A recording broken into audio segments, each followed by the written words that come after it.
मृत्यु क्या है, अमृत क्या है। बहुत से लोग होते हैं जो मृत्यु से डरते हैं। कुछ वीर पुरुष भी होते हैं जो मृत्यु से नहीं डरते हैं। कुछ होते हैं जो पुनर्जन्म को मानते हैं। कुछ होते हैं जो पुनर्जन्म को नहीं मानते हैं। जो पुनर्जन्म को नहीं मानते हैं वो भी मृत्यु से डरते हैं। जो पुनर्जन्म को मानते हैं वो भी मृत्यु से नहीं डरते हैं। जो पुनर्जन्म को नहीं मानते हैं वो भी नहीं डरते हैं, और जो पुनर्जन्म को मानते हैं वो भी नहीं डरते हैं। मतलब वो लोगों का अलग अलग प्रतिशत है। हर किसी के मन की बनावट अलग अलग तरह की होती है कि मानने वाले भी डरते हैं, नहीं मानने वाले भी डरते हैं। मानने वाले नहीं डरते हैं, नहीं मानने वाले नहीं डरते हैं। वो दोनों ही बातें एक साथ चलती हैं। अब जो मृत्यु तो सबकी होती है, जो कुछ भी मानता हो या नहीं मानता हो, लेकिन जो नहीं मानते हैं उनको तो डरने की जरूरत नहीं होनी चाहिए, क्योंकि मृत्यु के बाद अगर पुनर्जन्म नहीं होता है तो डरने की कोई बात है ही नहीं। उसमें डर कैसा, सब कुछ खत्म।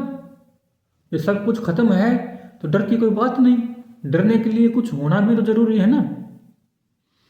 लेकिन जो पुनर्जन्म को मानते हैं उनको अमृत की खोज जरूर होती है। अब अमृत के भी दो अर्थ होते हैं।